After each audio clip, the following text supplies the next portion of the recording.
رابطہ تو ہو چکا ہے نا اوپر ہو گیا.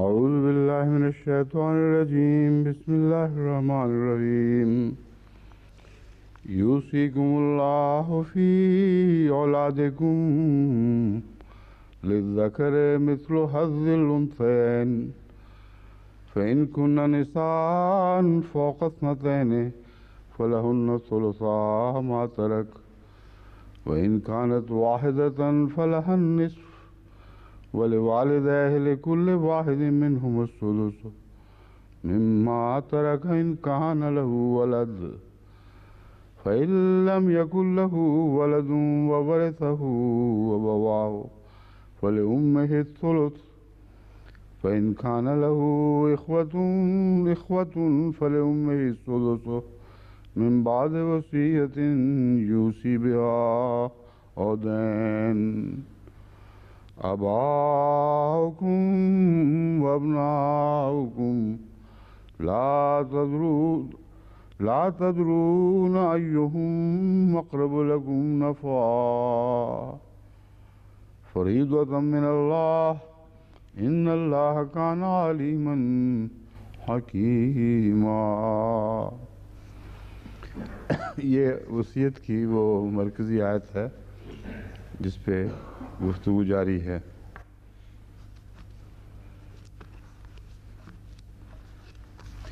اس میں جو باتیں میں نے پہلے بیان کی تھیں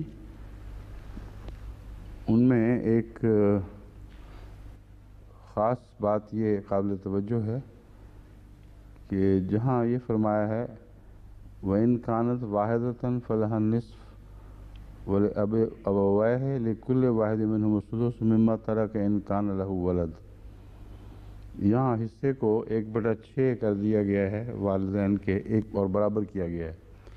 یہ میں پہلے سمجھا چکا ہوں کہ اس سے یہ استنباط ہوتا ہے کہ یوصیکم اللہ فی اولادکم للذکر مثل حظ الانثیین میں للذکر مثل حظ الانثیین کا اصول اولاد کے اوپر ہے، ہر ایک کے اوپر نہیں ہے، ورنہ اسی آیت کے آخر پہ پھر اس کو ریشو کو تبدیل نہ کر دیا جاتا.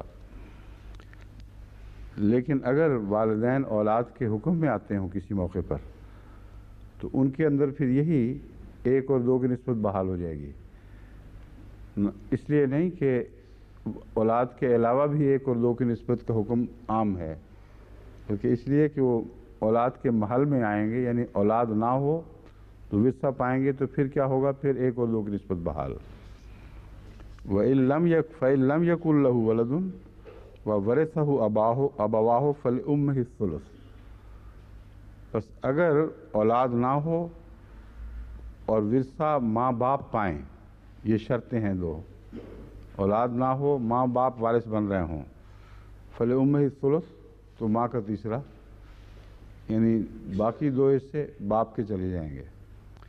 یا امّے ہی کیوں فرمایا جبکہ اس کا تیسرا بنتا تھا؟ باپ کا کے 2 حصے کیوں نہ کہہ دیا؟ اس لیے کہ چونکہ عربوں میں خاص طور پر ورثے کے معاملے میں مردوں کی طرفداری زیادہ پائی جاتی تھی، اس لیے کوئی بعید نہیں کہ اس وقت کے علماء اور فقہا یہ کہتے کہ باپ کا ذکر ہے، ماں کا ذکر نہیں، اس لیے چھوڑ ہی دو ماں کو. تو قرآن کریم نے مجبور کر دیا ہے ماں کا ذکر کر کے کہ باپ کا استنباط کرو، ماں کا تو کھلا ہے اس لیے وہ تمہیں دینا ہی دینا ہوگا.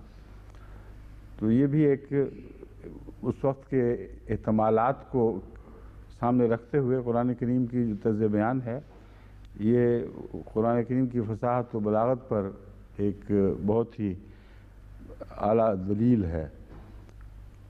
وَلِكُلِّ وَاحِدٍ مِّنْهُمُ السُّدُسُ مِمَّا تَرَكَ إِن كَانَ لَهُ وَلَدٌ فَإِن لَّمْ يَكُن لَّهُ وَلَدٌ وَوَرِثَهُ أَبَوَاهُ فَلِأُمِّهِ الثُّلُثُ. ماں کا ثلث تو دینا ہی دینا ہے، باقی باپ کو. ورنہ کوئی یہ بھی بعید نہیں کہ باپ کو 2 بھی دے دیتے تو ماں کو دوسروں کے ساتھ شریک کر دیتے، تو قطعی طور پر ماں کو بنا دیا. اب مگر سوال یہ ہے وَوَرِثَهُ أَبَوَاهُ کیوں فرمایا؟ اگر اولاد نہیں ہے تو ذہن میں یہی آتا ہے کہ باپ وارث ہوں گے، ماں باپ، لیکن وَوَرِثَہُ أَبَوَاهُ سے یوں لگتا ہے کہ یہ دو شرطیں ہیں، ایک نہیں ہے۔ اگر اولاد نہ ہو، مزید برآں والدین وارث ہوں، تب یہ نسبت ہے ایک اور دو اور ایک کی۔ تو کیا کوئی ایسی صورت ہے کہ والدین وارث نہ ہوں، یعنی براہ راست کل حصے کے وارث نہ ہوں، کوئی اور بھی شریک ہو جائے؟ اگلا حصہ آیت کا ہے فَإِن كَانَ لَهُ إِخْوَةٌ فَلِأُمِّهِ السُّدُسُ۔ اگر مرنے والے کی اولاد نہ ہو مگر بھائی بہن ہوں تو پھر اس کی ماں کے لیے چھٹا ہے۔ من بعد وصیت یوصی بہا أو دین، اس وصیت کی ادائیگی کے بعد جو مرنے والے نے کر دی ہو، اور یا اس کے قرضوں کی ادائیگی کے بعد۔ اس میں قرضوں کی ادائیگی میں وہ جو خرچ ہوتا ہے تدفین کا، اس کو بھی شامل کرتے ہیں سب، اس میں کوئی اختلاف نہیں ہے کہ تدفین کا خرچ تو بہرحال پہلے نکالا جائے گا، اور اس کے بعد پھر جو وصیت ہے، دین ہے، پھر جو کچھ بچتا ہے وہ تقسیم ہوگا۔ اب اس ترتیب سے جس طرح ہم اتر رہے ہیں نیچے، بات جو کھل رہی ہے وہ اچھی طرح ذہن نشین کر لیں، کیونکہ پھر ہم اب فقہا کی طرف جائیں گے۔ ترتیب یہ بنی کہ اگر ماں باپ ایسی حالت میں ماں باپ کے بچہ فوت ہوتا ہے کہ اس کی آگے اولاد ہے، تو پھر اس اولاد کو دینے کے بعد چھٹا حصہ ماں اور باپ میں جائے گا، یعنی 1/3، اس سے زیادہ نہیں۔ یا یوں کہنا چاہیے کہ اگر اولاد ہو تو ماں اور باپ کا چھٹا حصہ پہلے نکالا جائے گا، اور پھر جو بچے گا وہ برابر اسی اصول پر اولاد میں تقسیم ہوگا۔ لیکن اگر اولاد نہ ہو اور یہ بھی شرط ہو کہ ماں باپ ہی وارث بن رہے ہوں، ان کا ورثے میں اور کوئی شریک نہ ہو، تو اس صورت میں وہی اصول ہوگا جو اولاد کے حق میں بیان کیا جا چکا ہے، کیونکہ وہ اولاد کے قائم مقام شمار کیے جائیں گے، اور اس میں مرد کو 2 حصے اور عورت کو 1 حصہ۔ بات کھل گئی۔ اب آگے کیا صورت ہوگی کہ والدین اکیلے وارث نہ ہوں؟ فَإِن كَانَ لَهُ إِخْوَةٌ فَلِأُمِّهِ السُّدُسُ۔ اگر مرنے والے کی اولاد نہ ہو اور بھائی ہوں تو ماں باپ پھر کلیتاً اولاد کے محل میں نہیں آئیں گے، پھر پہلی حالت کی طرف لوٹا جائے گا جو 1/6 والا حصہ تھا، اور دونوں کو 1/6 ملے گا۔ یہ ایک بگ ایف کے ساتھ جیسا کہتے ہیں، میں بتا رہا ہوں آپ کو، جو استنباط از خود ہوتا چلا جا رہا ہے میرے نزدیک وہ یہ ہے، مگر جب فقہا کی بحثوں میں جائیں گے تو پھر بات بہت الجھ جائے گی، مگر پہلے سیدھی بات آپ سمجھ لیں۔ یعنی یہ نظر آ رہا ہے بظاہر اس سے کہ چونکہ بھائی اور بہن ہیں، اس لیے اللہ تعالیٰ نے ایسی صورت میں ماں باپ کو واحد وارث بمنزلہ اولاد قرار نہیں دیا، بلکہ ان کی وہی اصل حالت واپس اپنی جگہ پہ قائم ہو گئی کہ گویا اولاد ہے اور ان کو 1/6 ملتا ہے، صرف فی 1/6 ماں کے لیے، 1/6 باپ کے لیے، تو گویا باقی بھائی بہن کو ملے گا۔ یہ جو بحث ہے یہاں آ کر پھر بہت اختلافات شروع ہو جاتے ہیں، اور وہ جو اختلافات ہیں وہ آگے جا کے میں آپ کے سامنے رکھتا ہوں۔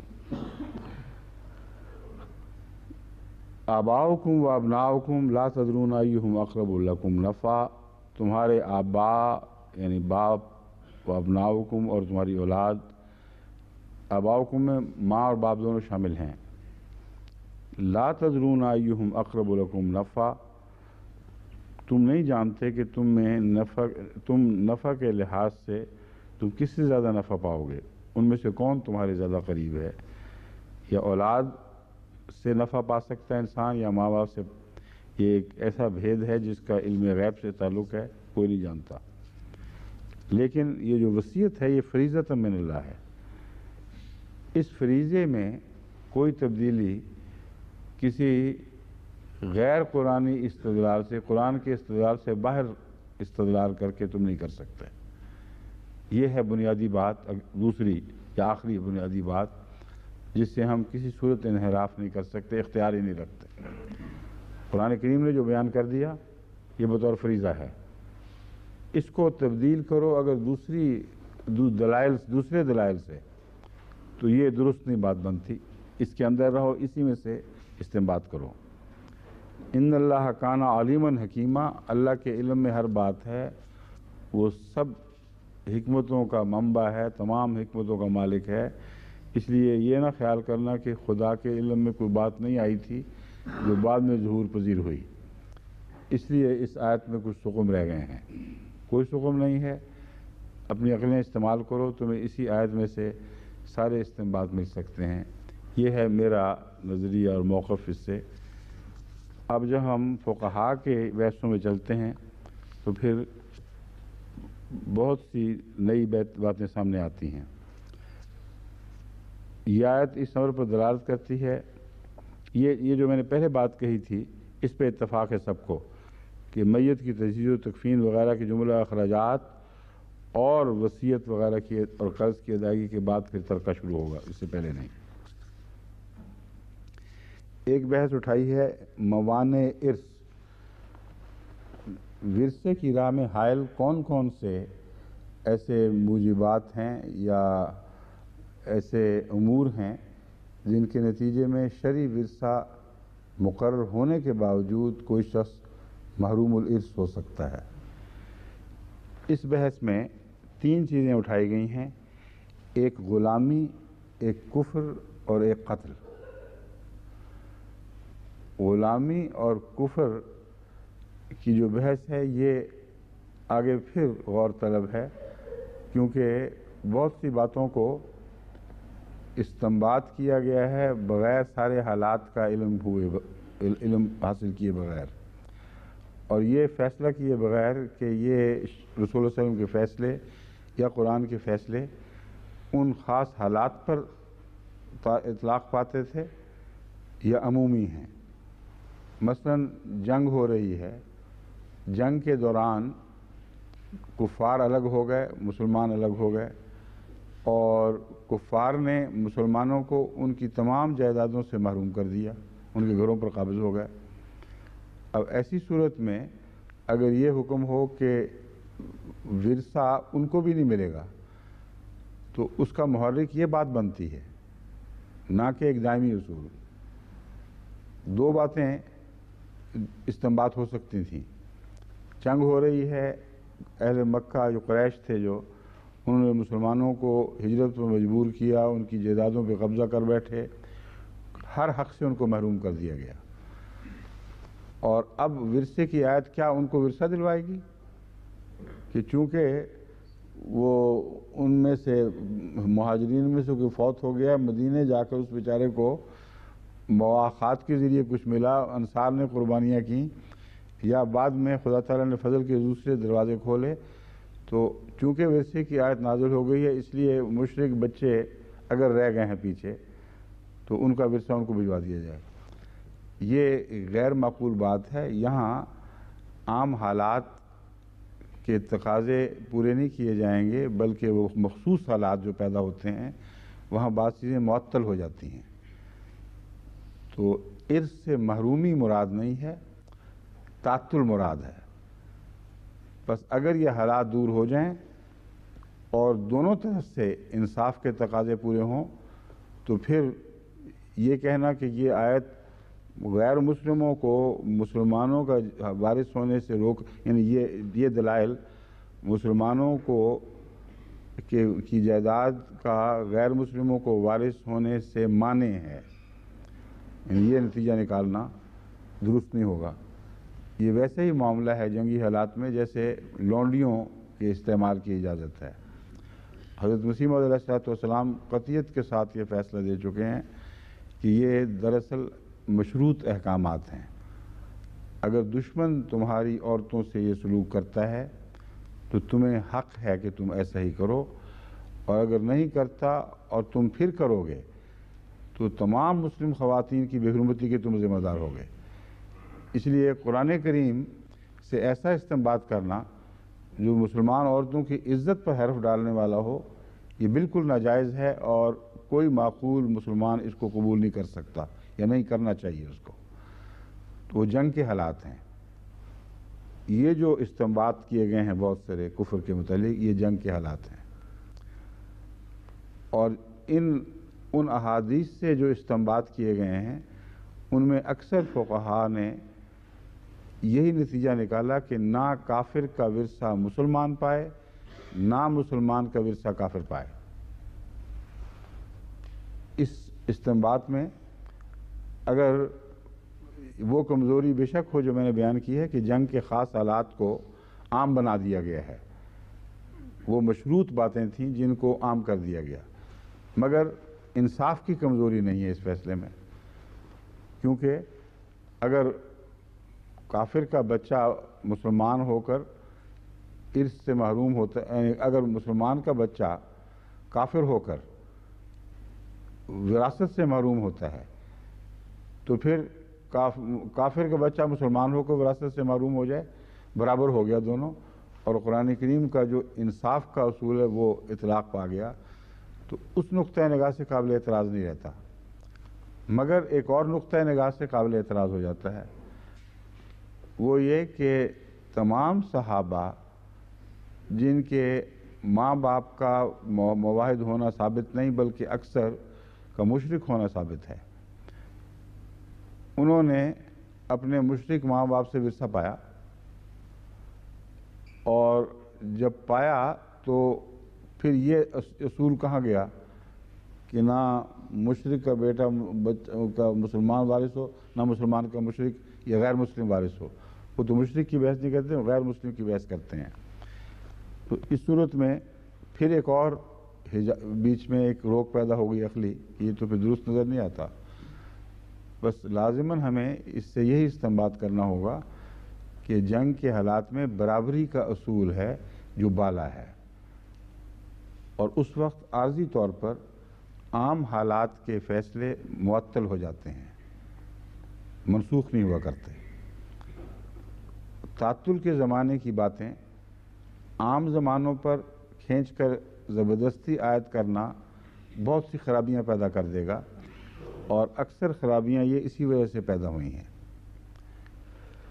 پھر جہاں تک غلامی کا تعلق ہے، اسے محروم الارث کرنے کی وجہ بیان کرنا، یعنی موانع ارث میں شامل کرنا، یہ بھی ایک بہت ہی پیچیدہ مسئلہ ہے جس کو فقہا کے کہنے پر یوں ہی آنکھیں بند کر کے قبول نہیں کیا جا سکتا، کیونکہ غلام کے جو حقوق قرآن کریم نے قائم فرمائے ہیں ان کی روح سے وہ لازماً اپنے کچھ حصوں کا خود مالک ہوتا ہے، قطعی طور پر ثابت ہے۔ اس لیے کہ کتابت کا اصول جو قرآن نے بیان کیا اور فقہا نے تسلیم کر لیا، اس کے بعد ان کو یہ کہنے کا جواز ہی نہیں رہتا کہ غلام کا ہر مال مالک کا ہے، اس لیے ورث اس کو مالک کو لوٹے گا، اس کی اولاد محروم رہے گی، وہ اولاد اس کے بچے بھی غلام ہی پیدا ہو رہے ہیں۔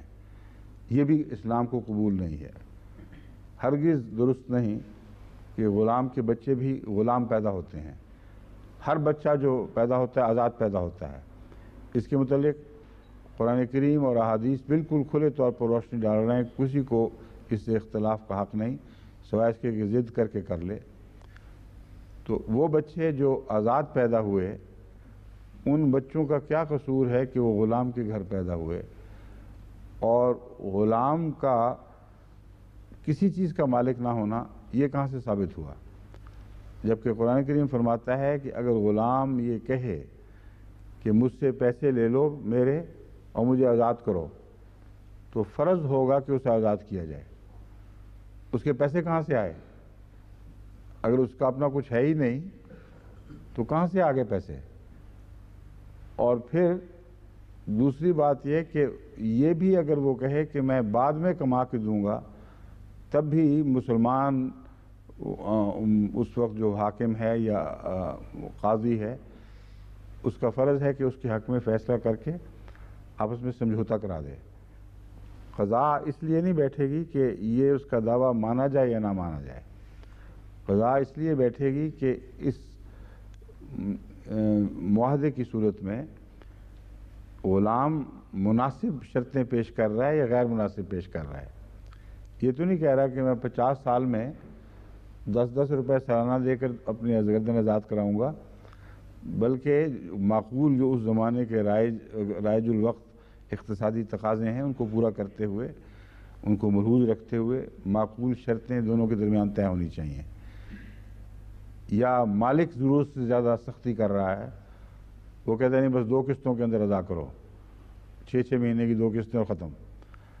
اور غلام کی قیمت زیادہ ہو اور وہ اتنی دیر میں کمائی نہ سکتا ہو تو اس لیے اس کو اجازت نہیں ہوگی. مگر غلام اس طرح کلیتاً مملوک نہیں ہے جس طرح غیر قوموں میں غلام کے مملوک ہونے کا تصور پایا جاتا ہے. وہ مشروط ملکیت ہے، بعض شرائط کے ساتھ قرآن کریم نے اس کے آزادی کے حقوق قائم رکھے ہیں. بس یہ کہہ دینا کہ جو غلام ورثہ نہیں پائے گا، یہ تو میری فطرت تو قبول نہیں کرتی اس طرح، سوائے اس کے کہ چھان بین ہو، پتہ لگے کہ کن حالات میں یہ فیصلہ ہوا تھا اور کیا واقعتاً اس کی قطعی سند ہے کہ نہیں. اگر کوئی سند ایسی قطعی ہو جو قرآن اور حدیث کی ہو تو پھر ہماری فطرت قبول نہیں کرتی، تو فطرت جھوٹی ہوگی. پھر ہمیں ماننا پڑے گا. یعنی فطرت سے مراد یہاں کامن سینس، ورنہ فطرت تو جھوٹی نہیں ہوا کرتی. کہ ہمیں سارے تسلیم خم کرنا ہوگا.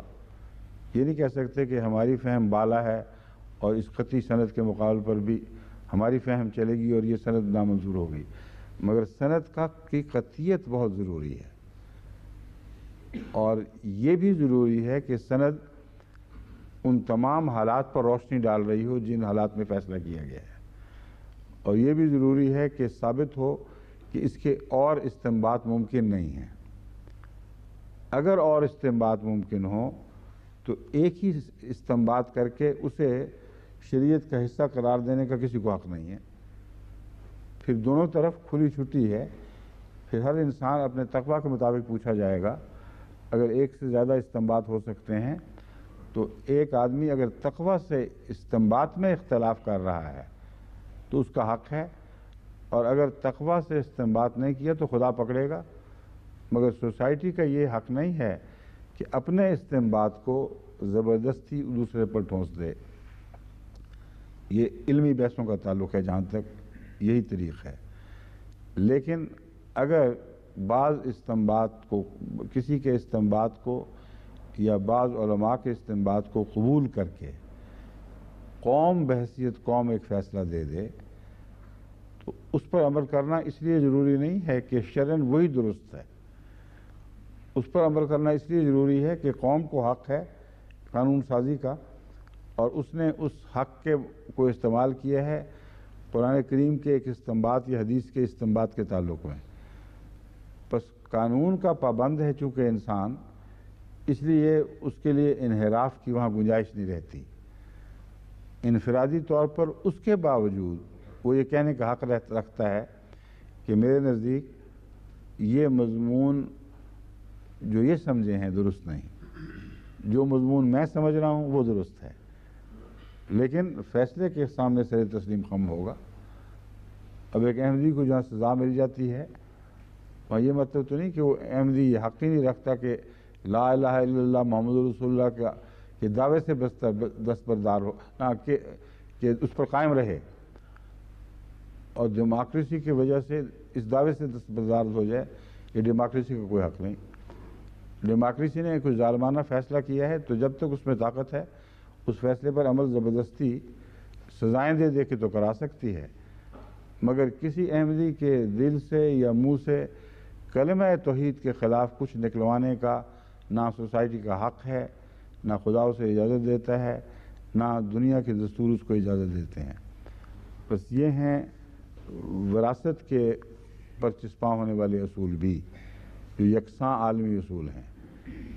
اس پہلو سے جو میں نے بیان کیا، میرے نزدیک نا کفر بغیر کسی شرط کے، محض کفر اس بات کی اجازت دیتا ہے کہ کسی بچے کو کافر کہہ کر اس کے والدین کے ورثے سے اس کو معلوم کیا جائے. نہ کفار کو یہ حق ہے کہ وہ کسی بچے کے مسلمان ہونے پر، ابھی وہ زندہ ہیں، بچہ بڑا ہو گیا، مسلمان ہو گیا ہے، اس کو جائیداد کا ورثہ پانے کے حق سے محروم کریں۔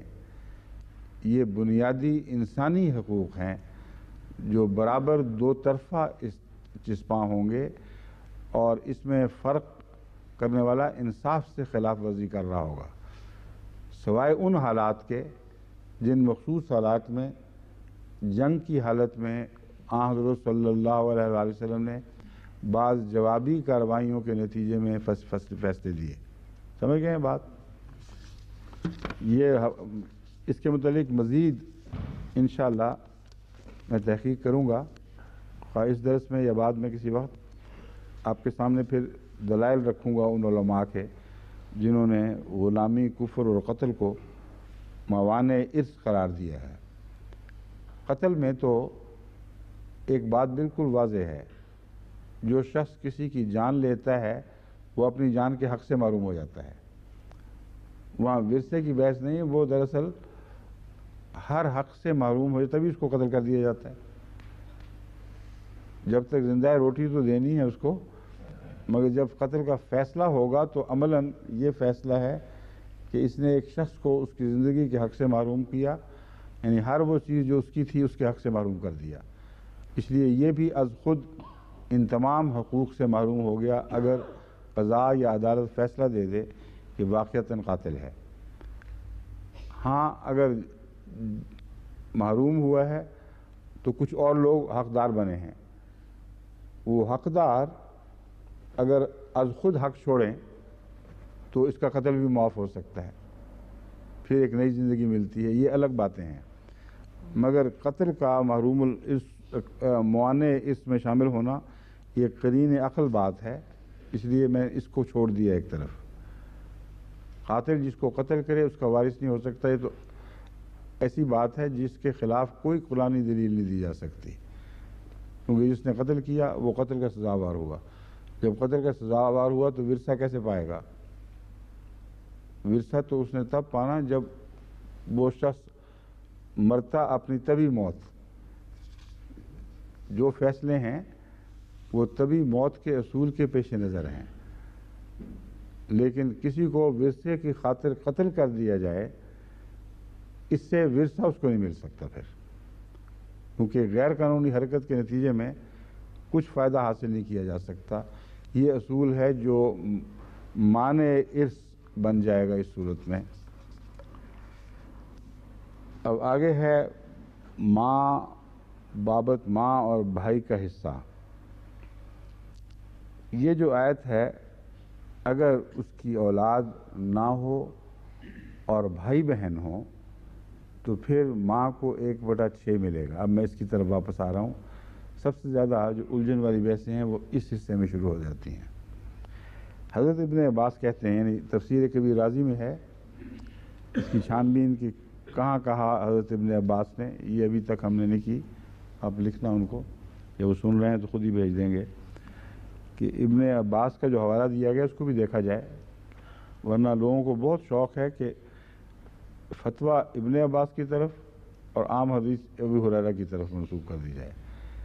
یہ عام شوق پایا جاتا ہے۔ اس لیے ایسے موقع پر جہاں اختلاف کا احتمال ہو وہاں ذرا توجہ سے ان احادیث کی چھان بین ضروری ہے۔ جہاں مسلمہ قرآن کی تائید کی عام باتیں ہیں وہاں ہرگز کوئی ضرورت نہیں، کیونکہ رسول اللہ صلی اللہ علیہ وسلم نے قرآن کی تائید میں تو ہی کہنا تھا، اس کو قبول کرو گے تو نقصان کوئی نہیں، فائدہ ہی ہوگا۔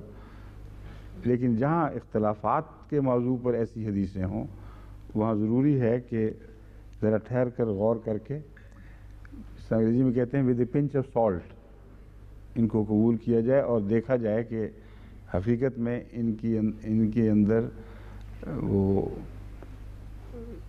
اتنا وزن ہے کہ نہیں روایات میں کہ ان حدیثوں کو قبول کیا جائے۔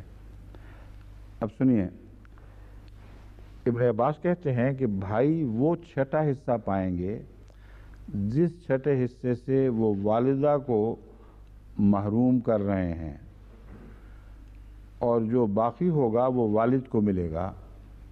اور یہ بڑی دلچسپ بات ہے، قرآن کریم نے فرمایا کہ اگر اولاد نہ ہو تو ماں اور باپ میں 2 اور 1 کی نسبت سے تقسیم ہوگا، اگر بہن بھائی ہوں تو ماں کو چھٹا ملے گا، تو باقی کہاں جائے گا؟ ابن عباس کہتے ہیں یعنی روایت کے مطابق کہ باقی جو جائے گا وہ اصل میں ماں کا حصہ صرف کم کیا، باپ کا کیا ہی نہیں۔ قرآن کریم نے جب ماں کا ذکر کر دیا اور باپ کا نہیں کیا تو صرف ماں کا کم ہوا، باپ کا نہ کم ہوا، تو جو چھٹا حصہ ماں کا کام کیا وہ ان کو تقسیم ہوگا۔ یہ ابن عباس کی رائے ہے، حالانکہ اس سے پہلے ساری آیت میں ماں کے حوالے سے، بیٹی کے حوالے سے باتیں ہو رہی ہیں، دوسرا استنباط ہو جاتا ہے از خود۔ لیکن بہت سے اکثر علماء اس سے اتفاق نہیں کرتے، یہ حجت استقرائی کہلاتی ہے۔ ابن عباس کے علاوہ جمہور جتنے علماء ہیں ان کی دلیل یہ ہے کہ بھائیوں کی عدم موجودگی میں تمام کے مالک ماں باپ ہوتے ہیں، بھائیوں کی موجودگی میں خدا تعالیٰ نے ان کے حصہ کا ذکر نہیں کیا، سوائے اس ذکر کے کہ وہ ماں کے 1/3 کو گھٹا کر 1/6 کر دیتے ہیں، اور کسی کا کسی کو وراثت سے محروم کرنا اس کے وارث ہونے کی دلیل نہیں ہے۔ اب یہ عجیب و غریب ایک نیا مسئلہ اٹھ کھڑا ہوا کہ کوئی شخص حاجب الارث تو ہوگا مگر وارث نہیں ہوگا، یعنی شکل یہ بنی کہ اگر تو اولاد نہ ہو تو ماں باپ اسی طرح شمار ہوں گے جیسے وہ اولاد تھے، یعنی وہ تمام حقوق جو اولاد کو ملنے تھے، کیونکہ دوسرا ان سے بہتر، ان سے زیادہ اولا حقدار اور کوئی موجود نہیں ہے، اس لیے اولاد بمنزلہ اولاد سمجھتے ہوئے ان کو سب کچھ دے دیا جائے۔ اگر بھائی ہوں اور اولاد نہ ہو تو پھر بھائی کیٹالیٹک ایجنٹ کے طور پر کام کریں گے، یعنی کچھ حصہ خود نہیں پائیں گے بلکہ ایک ایسی کنڈیشن پیدا کر دیں گے جس کے نتیجے میں وارثوں کے حصے تبدیل ہو جائیں گے، اور پھر ماں کو 1/3 کی بجائے 1/6 ملے گا۔ 1/6 ملے گا تو ماں کا 1/6 جو رہ گیا وہ بھائیوں کو کیا جائے گا، ابن عباس کی دلیل۔ دوسرے فقہا نے کہا نہیں، ان کا ذکر ہی نہیں کہ وہ ورثہ پائیں گے، وہ صرف ایک ایسے ایجنٹ کے طور پر کام کریں گے جنہوں نے حصوں کو تبدیل کیا اور چھٹی کی۔ تو مرنے والے کے بھائی بہن ہوں بے شک، ان کو کچھ نہیں ملے گا، ماں ماری جائے گی۔ اب یہ عجیب بات ہے کہ ماں بیچاری پہ سارا نزلہ ٹوٹے ان کے بہن بھائیوں کے ہونے کا، اور قرآن کریم حصص کی تقسیم کر رہا ہے، اور یہ عجیب و غریب نئی بات اس میں پیدا کر دی گئی ہے۔ بعض کہتے ہیں کہ نہیں، ورثہ پائیں گے مگر کتنا اور کیسے، یہ اختلافی بحثیں اب آگے چلیں گی۔ علامہ شوقانی نے فتح القدیر میں یہ لکھا ہے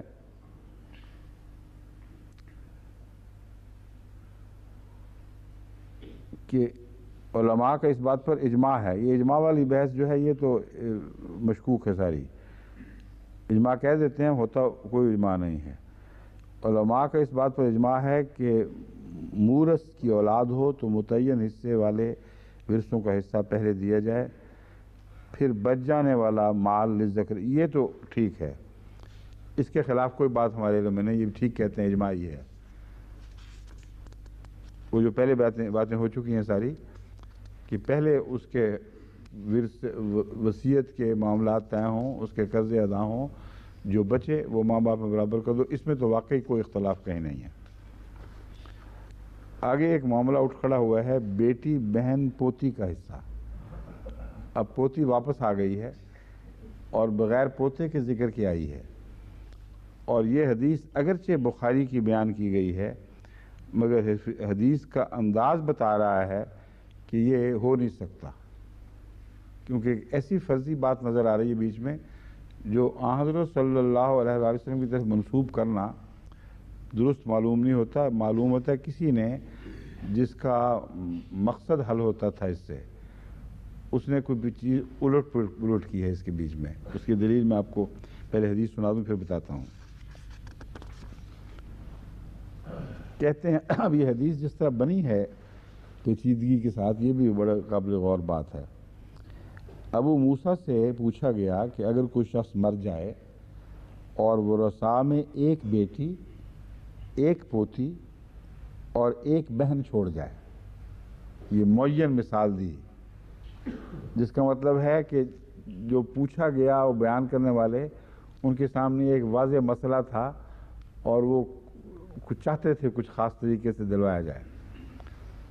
ایک پوتی اور ایک بہن چھوڑ جائے تو انہیں کتنا کتنا حصہ ملے گا؟ فرمایا آدھا بیٹی کو اور آدھا بہن کو، اور پوتی محروم ہوگی، کیونکہ وہی اصول کہ اگر پوتی کا مطلب ہے کہ بیٹا پہلے مر چکا ہے، اگر ہوتا تو وارث ہوتا، تو اس لیے چونکہ وہ وارث بننے سے پہلے مر گیا، پوتی محروم رہے گی. ساتھ لکھا ہے کہ انہوں نے کہا آپ احتیاطاً عبداللہ بن مسعود سے جا کر دریافت کریں میرا فتویٰ درست ہے کہ نہیں. تو پھر یہ عبداللہ بن مسعود کے پاس جاتے ہیں پوچھنے والے. وہ فرمانے لگے اگر میں بھی ایسا کہوں تو درست نہ ہوگا. ابن مسعود نے یہ کہا میں تو اس معاملے میں وہی فیصلہ کروں گا جو آن حضرت صلی اللہ علیہ وسلم نے فرمایا. اور فیصلہ پتہ کیا ہے؟ بیٹی کو آدھا اور پوتی کو چھٹا حصہ دو، تاکہ 2/3 پوری ہو جائیں، اور جو باقی رہ جائے وہ بہن کے لیے ہے.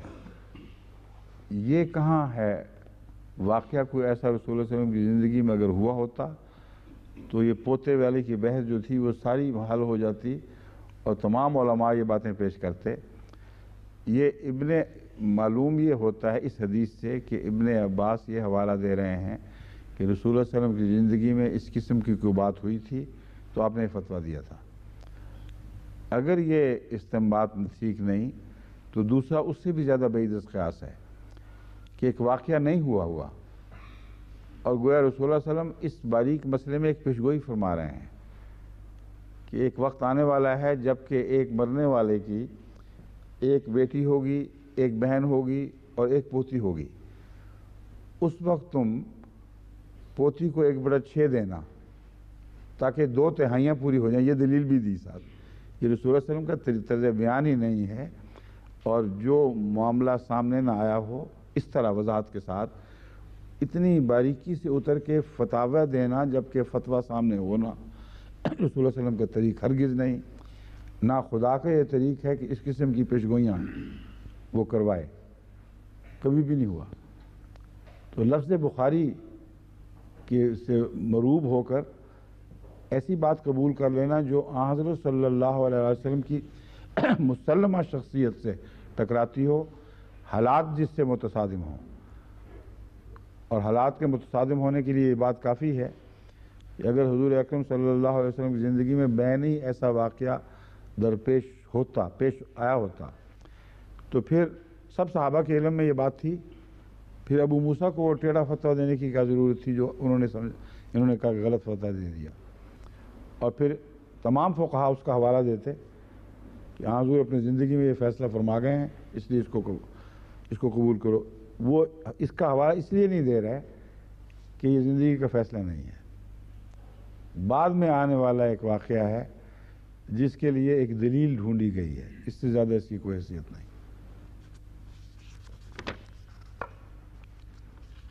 2 سے زائد بیٹیوں کا حصہ. اب یہ ایک اور بحث اٹھ گئی ہے. قرآن کریم فرماتا ہے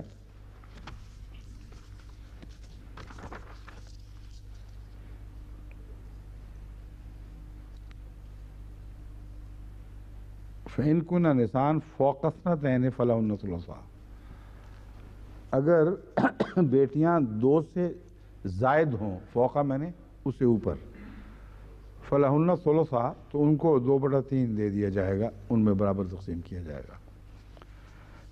اب سوال یہ ہے کہ 2 ہوں تو پھر ان کو 1/2 میں برابر حصے دار کیا جائے گا یعنی 1/4 1/4 یا وہ 3 کے 2 سے زائد کے حکم میں آئیں گی. کئی فقہا ایسے ہیں جو کہتے ہیں کہ 2 سے زائد کا مضمون بالکل واضح ہے کہ اگر بیٹیاں 2 ہوں تو پھر وہ آدھے میں برابر کی شریک ہوں گی، یعنی 1/4 1/4 حصہ پائیں گی، 1/3 کے حصے سے محروم رہیں گی گویا کہ، جو ایک اندرونی تضاد نظر آتا ہے. اس کے حل اس بحث میں جو فقہاء نے کچھ کہا میں آپ کے سامنے رکھتا ہوں. ابن عباس کے متعلق یہاں یہ پھر مروی ہے، مفسرین میں سے یہ الکشاف نے جو بحث اٹھائی ہے یہ میں وہ آپ کے سامنے رکھ رہا ہوں. وہ کہتے ہیں اگر کوئی کہے کہ یہ ذکر 2 بیٹیوں کے معاملہ کا ہے اور ان کے بارے میں کیا فیصلہ ہے، اس کا جواب یہ ہے کہ ان دونوں کا حکم مختلف فی ہے. ابن عباس نے ان دونوں کو جماعت کا مقام حسب آیت فَإِن كُنَّ نِسَاءً فَوْقَ اثْنَتَيْنِ دینے سے انکار کیا، کیونکہ فوق اثنتین میں 2 سے اوپر ہونا ان کا ضروری ہوا. وہ ان پر ایک بیٹی کے سے احکام لاگو کرتے ہیں، اس لیے 2 بیٹیوں پر ایک بیٹی والے احکام لاگو ہوں گے. یہ دلیل ابن عباس کی طرف منسوب کی گئی، لیکن اس کا اندرونی سخن اس بات سے واضح ہے کہ اگر 3 بیٹیاں ہوں تو ان کو تو 1/3 1/3 ملے گا، 2/3 ان 3 میں تقسیم ہوگا تو کتنا بنے گا؟ 1/3 ملے گا نا، یا اس سے زائد. 1/3 2/3 میں اگر 3 بیٹیاں شریک ہوں، میں بتاتا ہوں تو کتنا حصہ بنا؟ کیا؟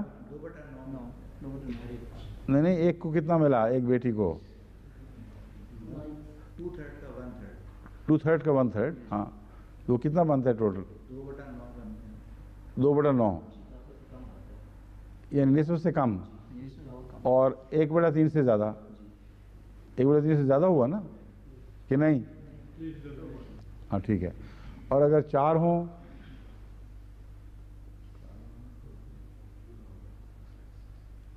پھر 1/6 آ جائے گا. یہ جو بحثیں ہیں اس میں میں صرف ایسے امکان کی تلاش میں ہوں جس سے یہ پتہ چلتا ہو کہ اگر ان کے اصول کے مطابق 2 بیٹیاں ہوں تو وہ 1/3 سے کم پائیں گی، اور اگر اس سے زیادہ ہو جائیں تو زیادہ پا جائیں گی، اگر 1 ہو تو نصف پا جائے گی. یہ جو باتیں ہیں یہ اندرونی اختلافات اس قسم کے ہیں جو غیر متوازن ہیں.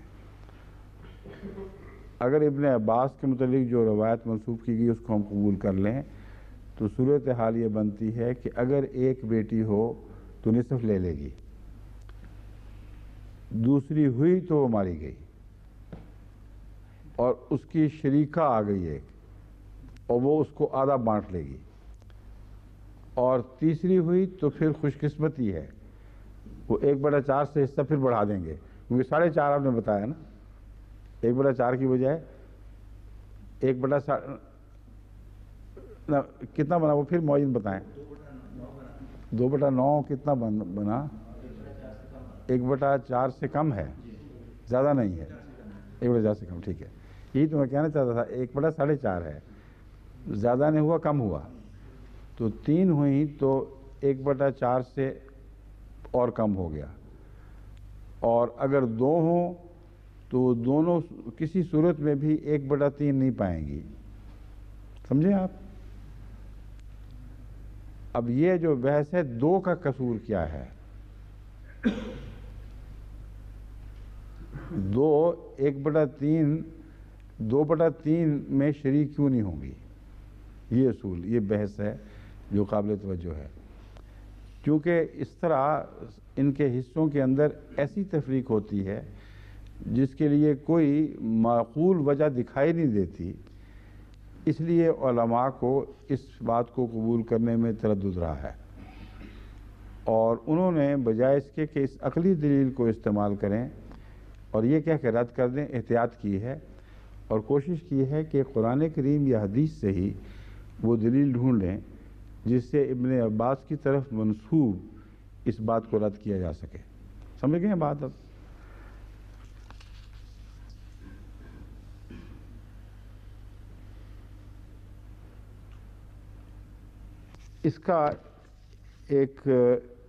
اس کے خلاف ایک استدلال جو کیا گیا ہے فقہاء کی طرف سے، اور حضرت مسلم موعود نے بھی بین ہی وہی قبول کیا اور اسی کی تائید کی، وہ میں آپ کے سامنے رکھتا ہوں۔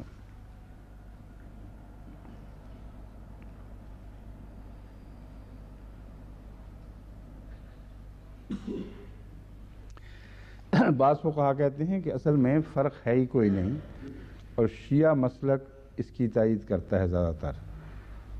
وہ کہتے ہیں ایک اصول کے تابع کچھ کم ملے گا، مگر ایک دوسرے اصول کے تابع اس کی کمی پوری ہو جائے گی، اس لیے یوں ہی ایک توہمات کی بحثیں ہیں، ورنہ عملاً بچیاں نقصان میں نہیں رہیں گی۔ وہ کہتے ہیں یہ قواعد الاحکام الجزء الثانی کتاب الفرائض از آیت اللہ حسن بن یوسف 648 ہجری تا 726 ہجری کا زمانہ ہے ان کا۔ اس زمانے میں جو فتاویٰ دیا، آج کل کے فتاویٰ نہیں، یہ پرانے فتاویٰ ہیں، کہتے ہیں اکیلے بیٹے کو سارا ترکہ ملے گا، اور اسی طرح دو اور زیادہ کو ترکہ مساوی تقسیم ہوگا۔ دو کو شامل کرتے ہیں، کہتے ہیں دو میں دو سے زیادہ ہونے کا مفہوم داخل ہے، وہ کیوں ہے اس کی دلیل نہیں دی، مگر کہتے ہیں وہ شامل ہوں گی۔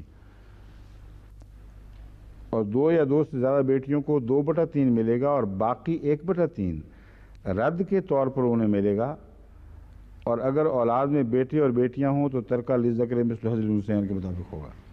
یہ رد والا مضمون یہ ہے کہ اگر ایک سے زائد ہوں، دو یا دو سے زائد بیٹیاں ہوں تو 2/3 میں سب برابر کی شریک ہوں گی، لیکن جو 1/3 ہے، اگر دوسرا وارث نہ ہو جو لائن میں وارث ہے، یعنی ماں باپ نہ ہو یا اولاد نہ ہو، تو انہی بیٹیوں کو واپس آ جائے گا۔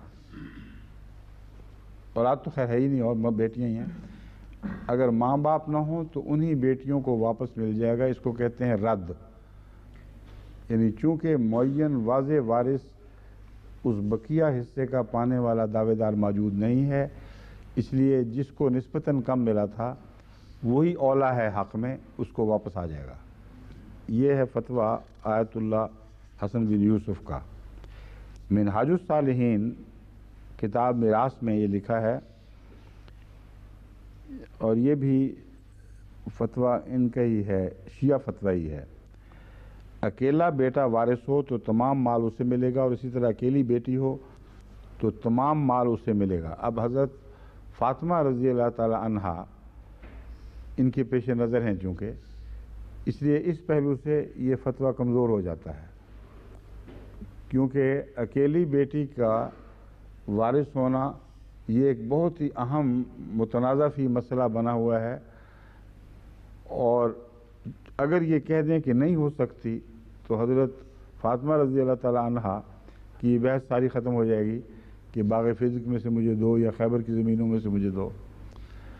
اس پہلو سے ان کا فتویٰ جب تک معین دلائل پیش نہ کریں مشکوک ہو جاتا ہے، اور یہ کہہ کر کہ بیٹی وارث ہو، اکیلی ہو تو وارث ہو، یہ کیسے نظر انداز کر دیں گے کہ امہات المومنین موجود تھیں اور ان کا حصہ قرآن کریم نے معین واضح فرمایا ہوا ہے۔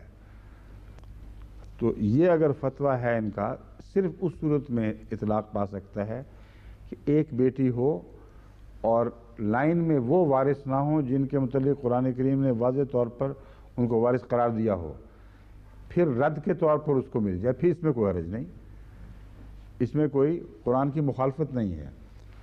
مگر یہ فتویٰ دے کر حضرت فاطمہ رضی اللہ تعالی عنہ کے حق میں وہ اس کو استعمال اس لیے نہیں کر سکتے کہ وہاں حضرت عائشہ رضی اللہ تعالی عنہ بھی موجود تھیں اور دوسری امہات المومنین بھی موجود تھیں، اور ان کے ہوتے ہوئے اس واضح قرآنی حکم کو نظر انداز نہیں کیا جا سکتا تھا کہ وہ بھی شریک ہیں، اور اگر اولاد نہ ہو تو 1/4 کی اولاد ہو تو 1/8 کی، تو 1/8 تو ان کو جائے گا، کیونکہ رسول اللہ علیہ وسلم کی بچیاں تو تھیں نا اولاد۔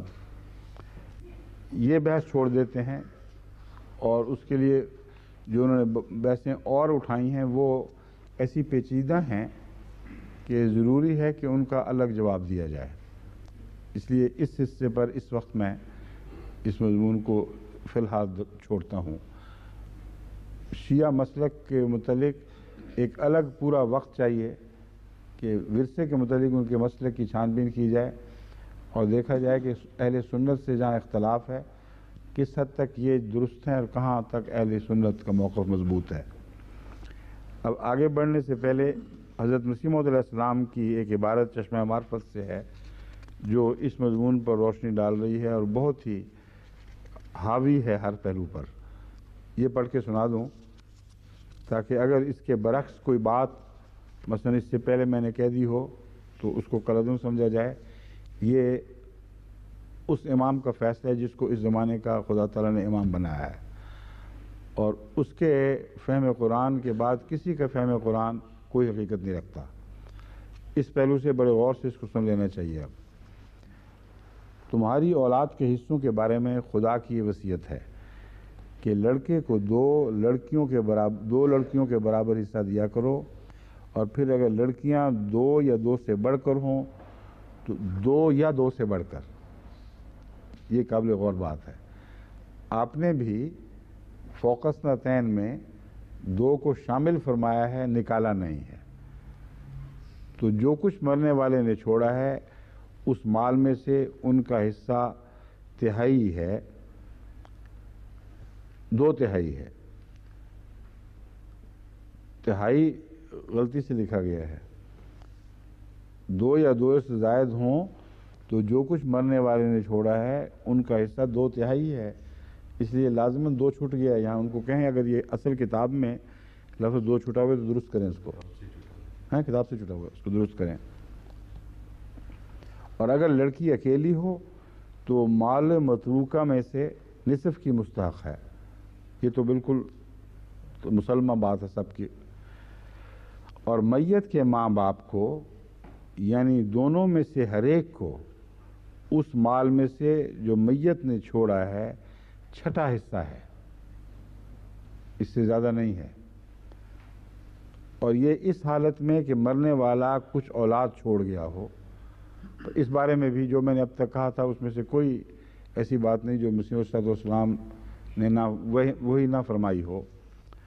اور اگر مرنے والا لا ولد مرا ہو اور میت کے 1 سے زیادہ بھائی یا بہنیں ہوں تو اس صورت میں ماں کا 6واں حصہ ہوگا، لیکن یہ حصہ وصیت یا قرض کے ادا کرنے کے بعد دینا ہوگا۔ تمہارے باپ ہوں یا بیٹے، تمہیں معلوم نہیں کہ ان میں سے باعتبار نفع رسانی کے کون سا تم سے زیادہ قریب ہے، بس جو حصے خدا نے قرار دے دیے ہیں ان پر کاربند رہو، کیونکہ وہ صرف خدا ہی ہے جس کا علم غلطی اور خطا سے پاک ہے اور جو حکمت سے کام کرتا ہے اور ہر ایک مصلحت سے واقف ہے۔ یہاں ختم ہوا یہاں فقرہ، غلطی اور خطا سے پاک ہے اور جو حکمت سے کام کرتا ہے اور ہر ایک مصلحت سے واقف ہے۔ اور جو ترکہ تمہاری بیویاں چھوڑ مریں، بس اگر وہ لا ولد مر جاویں تو ان کے ترکے میں سے تمہارا حصہ آدھا ہے، اور اگر تمہاری بیویوں کی اولاد ہے تو اس حالت میں ان کے ترکہ میں سے تمہارا 4واں حصہ۔ اب جو پہلی آیت تھی وہ ختم ہوئی، اس کے بعد یہ دوسری آیت بھی زیر بحث آ گئی۔ اس میں حضرت مسیح موعود علیہ السلام نے ماں کے 6واں حصہ تک بات ختم کر دی ہے۔ اس لیے ہمارے لیے استنباط کی گنجائش پھر پڑی رہ گئی۔ اس لیے اب کوئی یہ نہیں کہہ سکتا کہ حضرت مسیح علیہ السلام نے تو اس کا یہ مطلب سمجھا تھا آپ اس کے خلاف کوئی دوسرا مطلب کیسے پیش کر سکتے ہیں؟ کیونکہ حضرت مسیح علیہ السلام نے یہاں 1/6 کہہ کر باقی ایک غور کرنے والے قرآن علوم پر میں تفسر کرنے والوں کے لیے کھلی بات چھوڑ دی ہے، اس لیے اس کی طرف ہم دوبارہ آئیں گے۔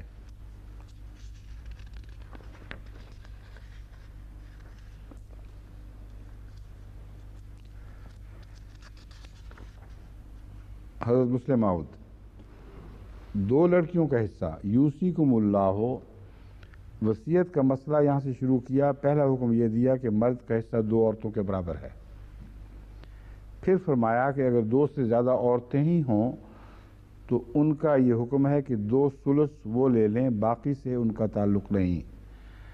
اگر وہ 2 ہوں تو ان کا حکم یہ ہے، ان کا حکم کیا ہے؟ یہ پہلی آیت سے نکل چکا ہے، اور وہ یہ ہے کہ للذکر مثل حظ الانثیین، کہ لڑکے کے لیے 2 لڑکیوں کے برابر حصہ ہوگا، مرد کا حصہ 2 لڑکیوں کے برابر ہے۔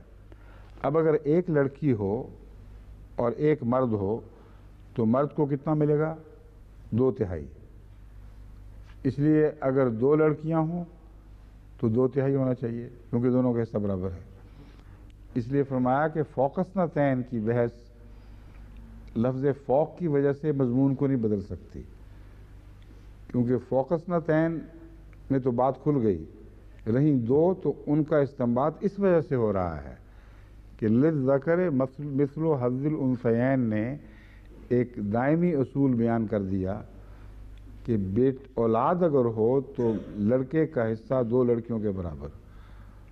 فرمایا اگر ایک لڑکا ہوتا اور ایک لڑکی ہوتی تو ایک لڑکی کو 1/3، ایک لڑکے کو 2/3 ملتا، تو 2 لڑکیاں ہوں تو برابر کیسے ہوں گی اگر 2/3 ان کا ہوگا؟ اگر 2/3 ان کا نہ ہو تو برابر کیسے رہیں گی؟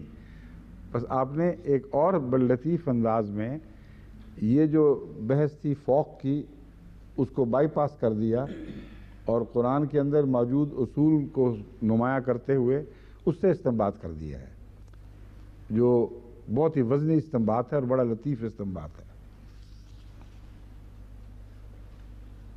بس 2 لڑکیوں کا حصہ کیا ہوا؟ 2 ثلث، وہی جو 3 لڑکیوں کا مقرر ہے۔ بس اس آیت کی بناوٹ سے ہی ثابت ہو گیا کہ 2 لڑکیوں کا حصہ 2 ثلث ہے۔ یوصیکم اللہ میں یہ بھی بتایا گیا ہے کہ بندے کے احکام نہیں ہیں، خدا تعالیٰ کے ہیں، پس ان میں تبدیلی اور تصرف جائز نہیں۔ آگے فرماتے ہیں جمہور کا مذہب ہے کہ خواہ ماں باپ سے بھائی ہوں، خواہ خالی باپ سے، خواہ خالی ماں سے، وہ حاجب ہوں گے۔ شیعہ زیدیہ اور شیعہ امامیہ کا مذہب ہے کہ ماں سے بھائی حاجب نہیں ہوں گے، اور میرے نزدیک یعنی حضرت مسلم موعود کے نزدیک یہی درست ہے۔ ماں باپ سے ہوں، ماں سے بھی اور باپ سے تو حاجب ہوں گے، لیکن اگر محض ماں سے ہوں تو حاجب نہیں ہوں گے، کیونکہ جمہور کا مذہب ہے کہ بھائی اس موقع پر صرف حاجب ہوں گے، وارث نہیں ہوں گے اور ان کو حصہ نہیں ملے گا۔ ہاں ماں کا حصہ ان کے سبب سے چھٹا رہ جائے گا۔ اس جگہ یہ سوال، اب اس کا یہ جو پوائنٹ ہے یہاں میں مزید وضاحت کرنا چاہتا ہوں، کیونکہ اس سے معلوم ہوتا ہے حضرت مسلم موعود نے جمہور کا یہ موقف قبول کر لیا کہ 1/6 اس لیے ہوا کہ بھائی حاجب بن گئے، ورنہ ورثے میں وہ کچھ نہیں پائیں گے۔ یہ وہی بحث ہے جس کے متعلق میں نے آپ کو متنبہ کیا تھا کہ میں اس کی طرف واپس آؤں گا۔ اس جگہ یہ سوال ہو سکتا ہے کہ اگر وہ وارث نہیں تو وہ ماں کا حصہ کیوں کم کریں گے؟ جمہور اس کا یہ جواب دیتے ہیں کہ چونکہ زیادہ اولاد ہونے کے سبب باپ پر خرچ زیادہ ہوگا، نفقہ اس پر ہے نہ کہ ماں پر، اس لیے باپ کا حصہ اس صورت میں بڑھا دیا ہے اور بھائی کو کچھ نہیں دیا۔ یہ موقف حضرت مسلم موعود قبول کر رہے ہیں کیونکہ یہ معقول بات دکھائی دیتی ہے، لیکن میں پوری اپنی علمی کا اعتراف کرتے ہوئے بھی یہاں اختلاف رکھتا ہوں اور وجہ بیان کرتا ہوں. آگے یہ سب کا حق ہے کہ اس دلیل کو قبول کریں یا اس دلیل کو قبول کریں. اس وقت تک حق ہے جب تک جماعت کی طرف سے کوئی افتاء کا فتویٰ جاری نہ ہو جائے. اگر فتویٰ جاری ہو جائے گا پھر انفرادی اختلاف رکھتے رہیں، لیکن اس کو جماعتوں میں محبس بنانے کا پھر جماعت کو کوئی حق نہیں ہے. اس سے پہلے میرے مسلک سے بے شک فقہی اختلاف کریں، علماء بھی کریں اور دلائل بتائیں کہ کیوں یہ دلیلیں کمزور، ان کے نزدیک دوسری دلیل زیادہ مضبوط ہے.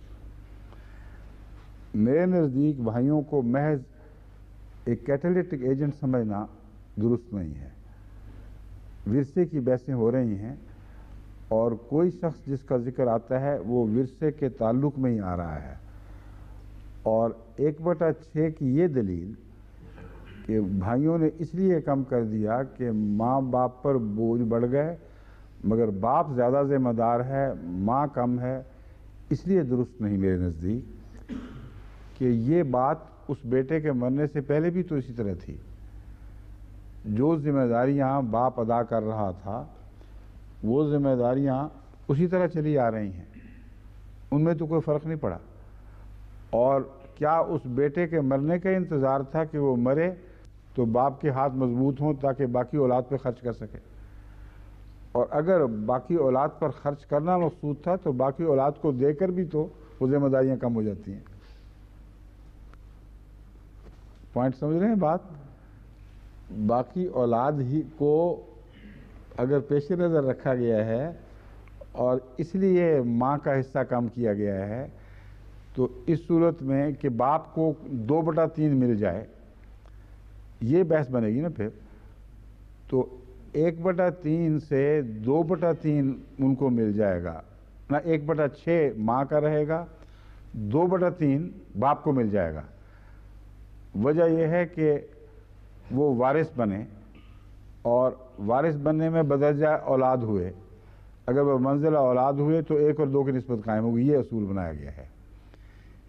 اگر یہ بات رکھتے ہیں تو 1/6 کا 2/3 تو 1/3 ہے. پھر بیک وقت 2 کشتیوں میں پاؤں کیسے رکھا جا سکتا ہے؟ اگر ماں باپ کے معاملے میں عورت کا 1 اور مرد کا 2 حصہ، یہ اصول تسلیم کر لیا جائے اور یہاں اس کو چسپاں کیا جائے، تو ماں کا جب 1/6 ہے تو اس کا دگنا کتنا ہے؟ 1/3 ہے؟ ہاں بالکل ٹھیک ہے، 1/3. تو پھر وہ اصول کہاں گیا؟ اس کی طرف اگر اس کو چھوڑ رہے ہیں تو پھر اس کی طرف واپس کس طرح آ رہے ہیں دوسری طرف سے؟ تو امر واقعہ یہ ہے کہ اولاد کا جو ذکر ہے وہ محض حاجب کے طور پر نہیں، وہ اس طور پر ہے کہ ماں باپ کے متعلق پہلے ہی یہ اصول قائم ہو چکا ہے. اس آیت نے پہلے 1/6 کی بات کی ہے، اس کو کیوں ہم نظر انداز کر رہے ہیں؟ کھلم کھلا آیت کا بیان موجود ہے، اس کے عنوان میں ہی موجود ہے کہ جب 1/6 ہوگا ماں کا تو باپ کا بھی 1/6 ہوگا. وہاں 1/3 2/3 والا اصول نہیں چلایا ہوا، 1 اور 2 حصے والا اصول نہیں چلایا، بلکہ قرآن کریم یہ فرماتے کہاں ہیں جی وہ آیت یہ ہے. اب دیکھیں، یوصیکم اللہ فی اولادکم للذکر مثل حظ الانثیین. اللہ تعالیٰ تمہیں اولاد کے متعلق وصیت دے کرتا ہے، یہ اصول للذکر مثل حظ الانثیین کہ لڑکی کو 1 اور لڑکے کو 2 حصے ملیں گے. اس بارے میں حضرت مسلم موعود اسی تحریر میں یہ تسلیم کرتے ہیں پوری طرح. یہی موقف جو میں نے بیان کیا تھا کہ یہاں اولاد کے متعلق 1 اور 2 کا اصول ہے، باقی ورثوں میں یہ جاری نہیں ہونا ضروری نہیں ہے. محض اولاد کے لیے 1 اور 2 کا اصول ہے. میں نے اس سے پہلے بیان کیا کہ اگر والدین بمنزلہ اولاد ہوں، یعنی سارا ورثہ پانے والے ہوں، تو اس صورت میں ایک استنباط کے طور پر 1 اور 2 کا اصول قائم ہو جائے گا. اگر نہ بھی کریں گے تو ویسے ہی ہونا ہے، کیونکہ 1/6 بھی کریں گے تو رد پھر ہو جائے گا ان کی طرف، تو سیدھی طرح ان کو وہی گناہ دلوایا جائے، اور یہی قرآن کریم نے فرمایا ہے کہ اس صورت میں 1 اور 2 کا حصول قائم ہوگا اگرچہ وہ اولاد نہیں ہے۔ فَإِن كُنَّ نِسَاءً فَوْقَ اثْنَتَيْنِ فَلَهُنَّ ثُلُثَا مَا تَرَكَ وَإِن كَانَ وَاحِدَةً فَلَهَا نِصْفُ وَلِأَبَوَيْهِ لِكُلِّ وَاحِدٍ مِّنْهُمُ السُّدُسُ، کہ ان کے والدین کے لیے اولاد کی صورت میں ان میں سے ہر ایک کے لیے چھٹا حصہ ہے۔ تو جب والدین چھٹا حصہ لیں تو 1 اور 2 کا اصول پھر قائم نہیں رہے گا۔ یہ میرا استنباط ہے۔ قرآن نے واضح طور پر فرما دیا کہ چھٹے حصے کے معاملے میں دونوں برابر شریک ہوں گے۔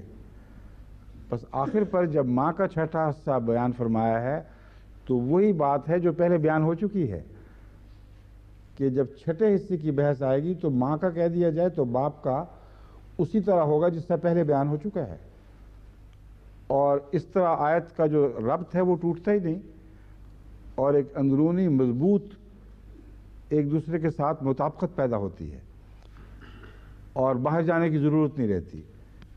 بس اس بنا پر میرا موقف یہی ہے کہ 1/6 کا ذکر اس پہلے 1/6 کی طرف اشارہ کر رہا ہے جس میں ماں کا 1/6 تھا، باپ کا بھی 1/6 تھا۔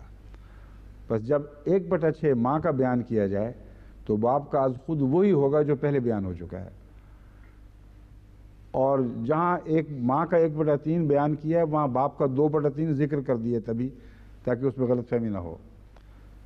تو قرآن کے اندر وضاحت کے ساتھ ایک دوسرے کے ساتھ جو ربط ہے وہ اس مضمون سے پردے اٹھا رہا ہے، اور میں سمجھتا ہوں کہ ایسی صورت میں 1/6 ہی ہوگا، کیونکہ والدین اگر پہلے ضرورت تھی والدین کو ذاتی تو اس وقت پھر ان کو زیادہ کیوں نہ دیا گیا 1/6 سے؟ اگر والدین کو ذاتی ضرورت تھی تو 1/6 سے زائد پہلے بھی تو دینا چاہیے تھا۔ اس لیے یہ جو استنباط ہے یہ نسبتاً اصل موقف سے ذرا ہٹ کر استنباط ہے۔ قرآن نے جب 1/6 کہہ دیا تو 1/6 ہی ہے۔ قرآن نے ہر جگہ ماں کے ساتھ لڑکی کے ساتھ لڑکے کا ذکر نہیں کیا، ماں کے ساتھ باپ کا ذکر نہیں کیا، ایک کا ذکر کرتا ہے یعنی ماں کا، اور دوسرا ہم استنباط کرتے ہیں، اور استنباط کے لیے قرآن کا استنباط لازم ہے اور اولا ہے دیگر استنباط کے، اور قرآن کا استنباط یہی ہے جو میں آپ کے سامنے رکھ رہا ہوں کہ جہاں 1/6 کی بات کی تھی وہاں دونوں کو برابر ٹھہرایا تھا اور ان میں کوئی تفریق نہیں کی تھی۔ بس وہ جو بقیہ بچتا ہے وہ کس کے لیے پھر بچتا ہے؟ اس میں سے وصیت بھی ہو سکتی ہے، اس میں سے قرضے تو خیر ادا ہوتے ہیں، وصیت تو وہ کہیں گے کہ ہر جگہ نکلتی ہے، مگر 1/3 کی جو وصیت ہے وہ حصوں میں سے کاٹی جاتی ہے، اس لیے وہ نکالیں گے تو حصہ کم رہ جائے گا خود بخود ہی۔ مگر میں جو بات وضاحت سے کہنا یہ چاہتا ہوں کہ کوئی بھی ہو، اگر ماں باپ کو 1/6 اس لیے مل رہا ہے کہ بھائی اور بہنیں موجود ہیں تو سوائے اس کے کوئی استدلال نہیں بنتا کہ بھائی اور بہن لینے کی وجہ سے محروم کر رہے ہو، حق لینے کی وجہ سے ان کو محروم کر رہے ہیں، نہ کہ محض اپنی موجودگی کی وجہ سے، کیونکہ یہ کوئی دلیل نہیں ہے۔ کوئی موجود ہے تو دوسرے کو محروم کر دے، موجود ہے تو لینے والا بنتا ہے تو محروم کرتا ہے، لینے والا نہیں بنتا تو محروم نہیں کرتا۔ بس یہ اب صورتحال اگر اس استنباط کو قبول کیا جائے تو یہ بنے گی کہ اگر کوئی شخص مرتا ہے اس کی اولاد نہیں ہے تو ماں باپ بمنزلہ اولاد شمار ہوں گے، اور اصل وراثت جو ہے وہ ماں باپ اور بیٹے اور ماں باپ کے درمیان ہے، اولاد اور ماں باپ اور اولاد، کیونکہ ایک دونوں کے وہ کفیل اور ذمہ دار ہیں، اور بیویاں بھی چونکہ ذمہ داری میں شامل ہو جاتی ہیں اس لیے ان کا معین حصہ مقرر فرما دیا۔ یہ قریب ترین رشتے ہیں جن کی بحثیں اٹھائی گئی ہیں، اس لیے ماں باپ کو 2 اور 1 کی نسبت سے تقسیم کر دیا جائے گا اگر اولاد نہ ہو۔ اگر بھائی بہن ہوں تو پھر ماں باپ کا 1/6 بحال ہو جائے گا، جو پہلے گزرا تھا، اور بقیہ حصہ بھائی اور بہنوں میں تقسیم ہوگا، اور اس کی وجہ سے ماں باپ کے اوپر کوئی بوجھ نہیں عائد ہوتا، کیونکہ ماں باپ نے بھی تو اولاد پہ خرچ کرنا تھا، بجائے اس کے کہ ان کی وساطت سے دوبارہ دلایا جائے۔ اگر بھائی کی وساطت سے دلایا جائے تو بھائی کے لیے زیادہ محبت پیدا ہوتی ہے، اور یا مرنے والی بہن کے لیے، اور اس کے لیے دل سے پھر دعا نکلتی ہے، اس سے ایک تعلق بحال ہو جاتا ہے اور اس کی یادگار پاس رہتی ہے۔ عملاً آنا تو واپس انہی کی طرف تھا، اس لیے اس میں کچھ بھی رکھنا نہیں پیدا ہوا، ذرہ بھی رکھنا پیدا نہیں ہوا، رہنا تو انہی کے درمیان تھا نا۔ بھائیوں نے اور بہن نے ماں باپ کے مرنے پر پانا تھا، اور ایک صاحب جائیداد جب مر رہا ہے تو معلوم ہوتا ہے عمریں اس کی کافی ہو چکی ہیں، اس لیے اگر ان کے مرنے کے بعد ان سے پائیں، اس کے بجائے اس مرنے والے سے کیوں نہ پالیں، جبکہ جائیداد بین ہی اسی نسبت سے ان تینوں کے درمیان ہی رہی ہے، اس سے باہر نہیں نکلی۔ اس لیے میرے نزدیک ہرگز مذائقہ نہیں کہ 1/6 کے اصول کو بحال رکھا جائے، کیونکہ میرے نزدیک قرآن بحال کر رہا ہے، اور بہن بھائیوں کو دے دیا جائے، بالآخر انہوں نے نہیں پانا اور کوئی نہیں ہے، تو مرنے والے کے حوالے سے دینا مجھے زیادہ بہتر معلوم ہو رہا ہے بنسبت اس کے کہ واپس باپ کے پاس جائے اور پھر لوٹے، اور پھر جب باپ کے پاس جائے تو نہ 1/6 قائم رہا، نہ 1 اور 2 کی نسبت قائم رہی، بہت بڑا رکھنا پیدا ہو جاتا ہے۔ کیونکہ اس اصول کو اگر مانا جائے تو اس کو طرف بھی متوجہ ہوں دوست کہ ماں کو تو 1/6 کر دیا، باقی باپ کو 2/3 کے اصول پر اگر کیا جائے تو 1/3 ہی مل سکتا ہے، پھر بھی کافی حصہ بچ جائے گا، مگر یہ کہتے ہیں کہ بقیہ باپ کو دلوا دیا جائے۔ اگر بقیہ باپ کو دلوا دیا جائے، کیونکہ بیٹوں نے اور بہن بھائیوں نے تو کچھ نہیں پانا، وہ تو صرف کیٹالیٹک ایجنٹس تھے، اگر یہ بات ہے تو پھر سارا مضمون بگڑ گیا وراثت کا، نہ 1 اور 2 کا اصول قائم رہا، نہ 1/6 کا اصول قائم رہا، اور ایک عجیب سی بات پیدا ہوئی جس کی خدا تعالیٰ نے کوئی وضاحت بھی نہیں فرمائی۔ اس لیے نہ چھیڑنا ہی بہتر ہے، بین ہی جو قرآن نے فرمایا ہے اور اتنے قریبی ربط میں فرمایا ہے، اوپر 1/6 نیچے پھر 1/6، تو بریکٹ کر دیں ان دونوں باتوں کو تو مسئلہ ختم ہو جاتا ہے، اور محجول ارث والی بات میرا دل تو قبول نہیں کرتا۔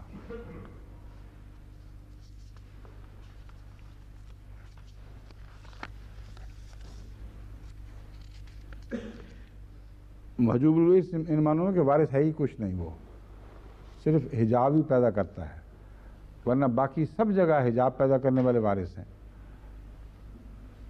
اگر وارث موجود ہے تو حجاب پیدا کرے گا، کیونکہ زیادہ اہلیت والا وارث موجود ہے۔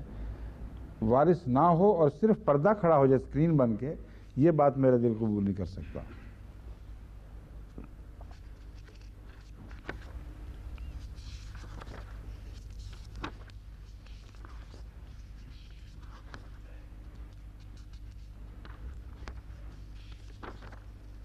آگے اب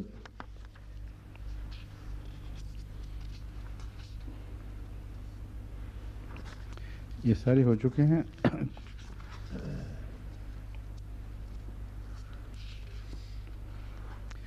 باقی ایک جواب حضرت مسلم موعود نے یہ دیا ہے کہ عورت کے لیے نصف حصہ، مرد کے لیے 2 کیوں ہیں، یا 1 کیوں ہے، یا 1 اور 2 کی نسبت کیوں ہے۔ یہ وہی جواب ہے جو بارہا یہاں پہلے بھی ہوتا رہا ہے پیش، کہ مرد کو کفیل بنایا گیا، ذمہ دار بنایا گیا ہے، اس لیے اس لحاظ سے اس کو ورثے میں بھی زیادہ ملنا چاہیے۔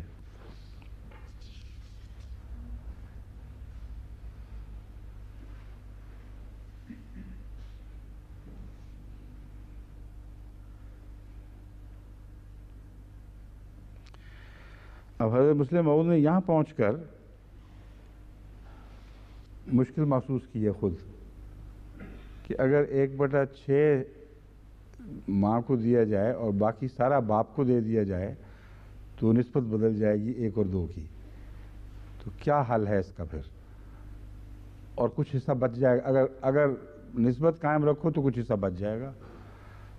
تو اس مشکل میں پڑھ کے سوال اٹھا کر بغیر جواب دیے آپ چھوڑ رہے ہیں اس بات کو.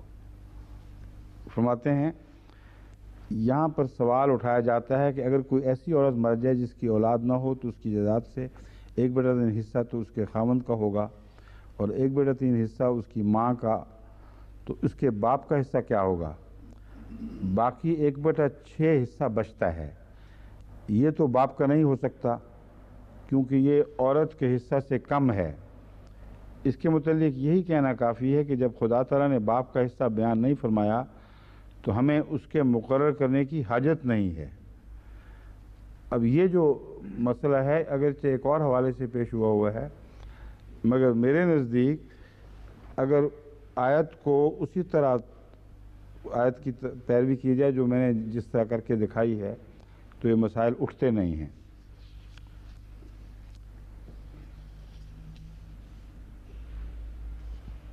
اس کو دوبارہ میں لیتا ہوں، یہ بڑا اہم مسئلہ ہے. ویسے میں پہلے سمجھا تھا وہ پہلی بات ہی کے تسلسل میں ہو رہی ہے بات، یہ وہ نہیں ہے، ایک نئی بات نکلی ہے. ایک اور بات اٹھا رہے ہیں حضرت مسلم موعود. وہ اگر اولاد نہ ہو اور بہن بھائی ہوں وہ والی جو بات تھی وہ الگ چھوڑ چکے ہیں، ایک نئی بات اٹھائی ہے، اس لیے اب دوبارہ پڑھنا پڑے گا اس کو. فرماتے ہیں یہ سوال اٹھایا جاتا ہے کہ اگر کوئی ایسی عورت مر جائے جس کی اولاد نہ ہو تو اس کی جائیداد سے 1/3 حصہ تو اس کے خاوند کا ہوگا اور 1/3 حصہ اس کی ماں کا. یہ کس طرح بنا؟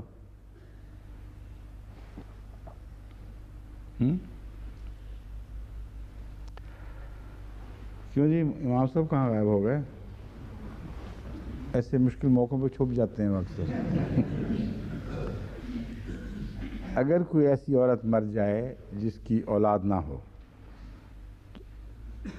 اگر عورت مر جائے جس کی اولاد نہ ہو تو اس کے خاوند کو بھی کچھ ملے گا، اس کے باپ کو بھی کچھ ملے گا. درست؟ اگر اس کا خاوند موجود ہو تو اس کو کتنا ملے گا؟ 1/2 ملنا چاہیے. 1/4 اور 1/8 تو اولاد کی صورت میں ہوتا ہے. عورت کو 1/8 اگر اولاد ہو، خاوند کو 1/4. کیوں جی؟ ٹھیک ہے نا؟ تو 1/3 غلط لکھا گیا یہاں، یہ میں کہہ رہا ہوں. جو واضح قطعی بات معروف ہے وہ یہ ہے کہ اگر کوئی عورت مر جائے، خاوند مر جائے یا بیوی مر جائے، اس صورت میں کیا ہوگا؟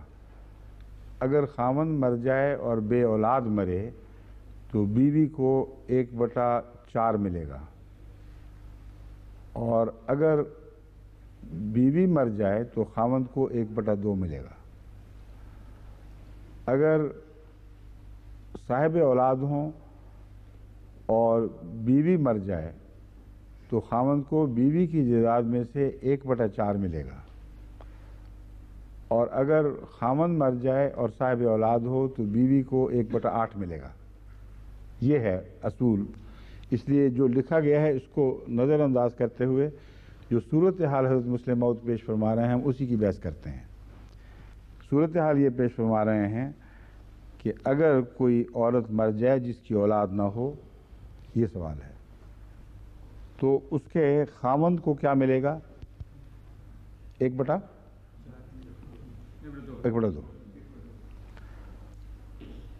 اس کی ماں کا تو اس کے اور 1/3 اس کی ماں کا، اور 1/3 اس کی ماں کو ملے گا.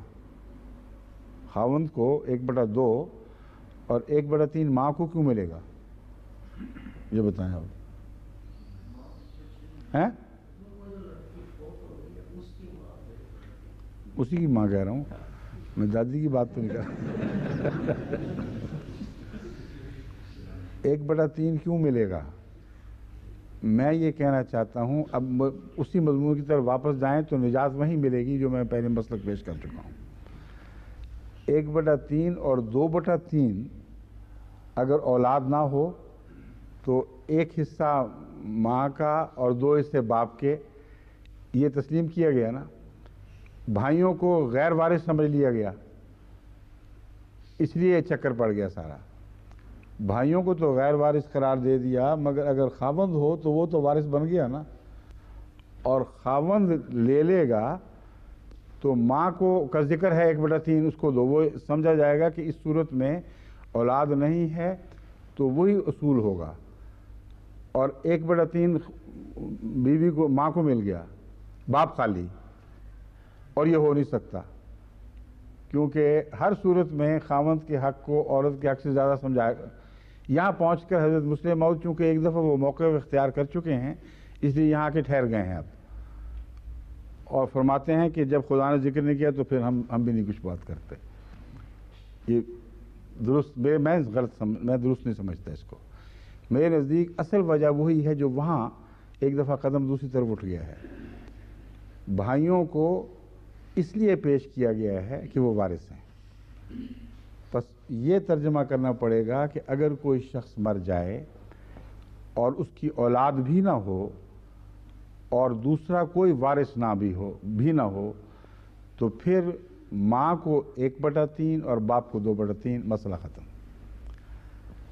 اگر کوئی اور وارث ہو جیسا کہ بھائی وارث ہیں تو پھر 1/6 میں دونوں بحال ہو جائیں گے، اور جو بیچ میں بچتا ہے وہ یا بھائی پائیں گے یا دوسرا وارث اگر وہ بھی ہو۔ بھائی نہ ہو تو بیوی کا خاوند اس کا وارث ہے، بیوی کی ماں بھی اس کی وارث ہے، بیوی کا باپ بھی اس کا وارث ہے۔ تو اس طریق پر اگر آپ تقسیم کر کے دیکھیں تو کوئی حسابی دقت پیش نہیں آتی۔ ایک عورت مرتی ہے، اس کا وارث خاوند موجود ہے، اس لیے جو معین حصہ ہے خاوند کا وہ 1/4 ہے، وہ اس کو دے دیا جائے گا۔ 1/2 جو باقی آدھا ہے اس میں 1/6 ماں اور باپ میں برابر تقسیم ہو جاتا ہے، اور کچھ جو بچ جاتا ہے وہ صدقہ خیرات کے کام آ سکتا ہے، اس لیے کوئی حسابی دقت نہیں پیدا ہوتی۔ اس لیے اگرچہ یہ بات اور ہو رہی ہے مگر نتیجہ وہیں پہنچتا ہے اصل میں کہ اگر کسی کو بھائیوں کو حاجب سمجھا جائے اور وارث نہ سمجھا جائے تو اس کا بد اثر آگے بھی مترتب ہوگا، اور قرآن کریم کی دوسری آیات پر بھی یہ بات اثر انداز ہوگی۔ اس لیے میں جو موقف سمجھ رہا ہوں اس کو مزید مجھے تقویت ملی ہے، ورنہ حضرت مسلم موعود یہاں آ کے ٹھہر نہ جاتے۔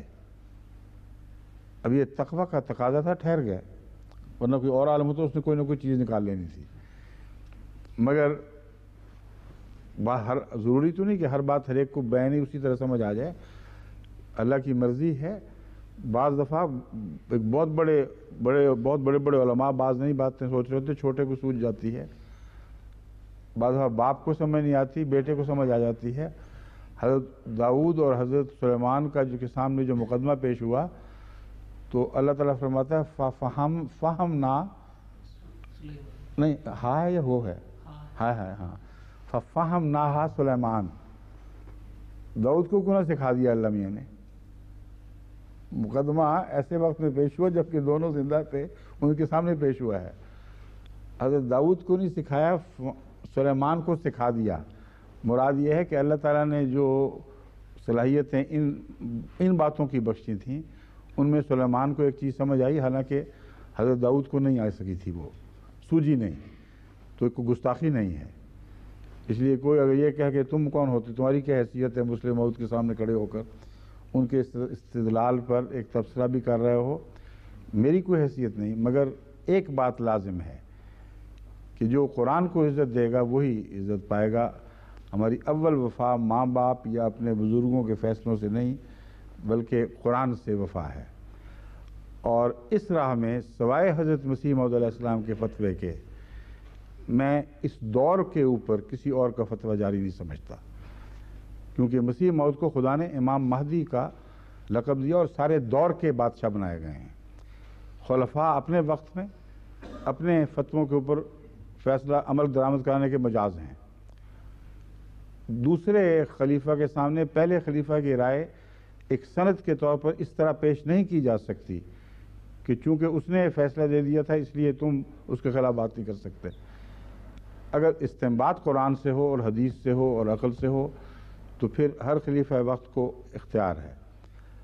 ہاں وہ خلیفہ مر جاتا ہے تو کل کا خلیفہ اگر پہلے کی طرف واپس آ جائے تو اس کا بھی حق ہے۔ اس طرح اندرونی تضاد کبھی پیدا نہیں ہو سکتا۔ اگر یہ نہ ہوا تو پیپسی والا حال ہو جائے گا، جہاں یہ تصور کیا گیا کہ کوئی پوپ بھی خطا نہیں کر سکتا، ہر پوپ معصوم علی الخطا ہے۔ اس لیے جب ہر پوپ کو معصوم علی الخطا سمجھا تو اس کے فیصلے کو اس کی زندگی میں ہی نافذ نہیں بلکہ آئندہ بھی نافذ سمجھا گیا، جبکہ آئندہ آنے والے پوپوں نے اس سے اختلاف کر لیا اور وہ بھی معصوم علی الخطا۔ یہی جھگڑا ائمہ کا چل چکا ہے کہ فلاں بیٹے کو محروم الارث قرار دے کر، یعنی اپنے لقب پانے سے محروم کر کے حضرت اسماعیل کو، اس کی بجائے ان کو کن کو کیا تھا؟ موسیٰ کاظم کو۔ چھٹے امام کی بات میں کر رہا ہوں، اسماعیلی اسی سے تو نکلے ہیں، اسی گروہ سے۔ اسماعیل بڑے بیٹے تھے، ان کو بظاہر امامت ملنی چاہیے تھی، ان کو محروم قرار دے کر ان کے چھوٹے بھائی کو امام بنا دیا، اور جنہوں نے اس فیصلے کو قبول کیا انہوں نے کہا اب یہ امامت جاری ہے۔ وہ امام چھٹے سے آگے چل پڑی امامت۔ جنہوں نے اس کو تسلیم نہیں کیا انہوں نے کہا چونکہ امام معصوم عن الخطا ہے، اس لیے ان کے نزدیک حضرت اسماعیل جو ان کے بیٹے تھے ان کو پہلے وہ امام بنا چکے تھے، تسلیم کر چکے تھے، اپنے بعد اس کے حق میں وصیت کر چکے تھے، اس لیے ان کو تبدیلی کا کوئی حق نہیں تھا، ورنہ خطا ہو گئی۔